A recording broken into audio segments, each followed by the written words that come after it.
So ito na nga for today's ganap at kaganapan. Tara, samahan nyo kami kumain at mag-dinner sa Bazooka Chicken Restaurant. Dito lang yan sa may gilid ng Algorar Mall. Ayan. Ito yung kanilang dining area. Makikita nyo napaka-spacious. Tapos ang daming tao that time na kumain kami.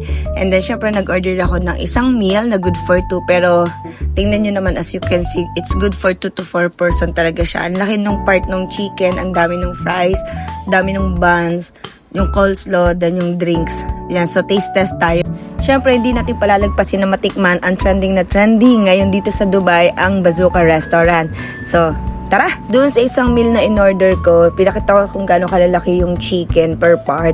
Tapos, good for 4 person na siya. Actually, good for 2 to 4 person talaga siya. Pero, nakalagay din sa menu nila is good for 2 lang talaga. Then, meron niyang kasama na isang cheese bottle, cheese cheddar, dip sauce, then malaki din yung kanilang coleslaw at meron silang 6 pieces na buns at good for 4 din yung kanilang fries. Yung kanilang fries is hindi siya shoelace style na fries, talagang malalaki yung cut niya, American cut size sabi.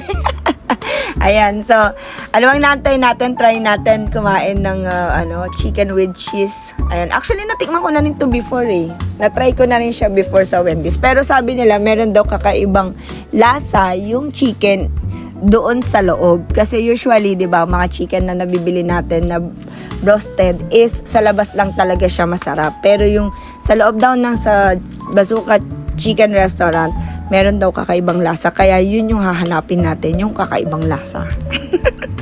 First bite, second bite, hindi ko pa rin mahuli yung sinasabi nilang kakaibang lasa. Pero meron nga, medyo spicy yung loob niya kahit na original flavor yung pinili namin. Yan. Tapos meron pa siyang iba pa parang hindi siya lasang dahon. Yung mga nilalagay natin na kung ano-ano minsan sa chicken, di ba? Hindi ganun yung lasa niya. Kasi kakaiba nga. Kung sa mga ibang restaurant is plain lang siya at yung kanyang skin lang, chicken skin lang yung may flavor. Ito talaga hanggang loob, juicy, talagang siya, juicy, tender, and malasang-malasa talaga siya. Pang-5 kagat, malapit na maubos ang isang part ng chicken. Hindi ko pa rin ma-identify kung ano yung sinasabi, pero masarap. Masarap siya at must try siya. Pero hindi highly recommended, must try lang siya. Para naman hindi rin kayo nahuhuli sa trending, di try nyo din. Kaya ako nga tinry. Sa french fries naman niya, sobrang may comment ako dyan. Kasi overcook siya, matigas, tapos lasang used oil na. Siguro dahil ang daming tao that time sobrang daming kumakain yan. Kaya siguro hindi na sila nakapag-change oil. Pero lasang-lasa na kasi talaga yung oil niya. So yun lang, mas matigas siya, hindi siya malaman sa loob. Hindi siya katulad ng favorite nating McDonald's, ganun. So bite ulit, hanapin natin ang kakaibang lasa hanggang sa maubos ang isang part ng chicken. Pero masarap siyang combination dun sa sa cheese dip. Masarap siyang combination. Ayan, try naman natin tong coleslaw na nakakalula. Coleslaw dyan, ayan. Para sa inyo to guys. Panalo yung coleslaw nila.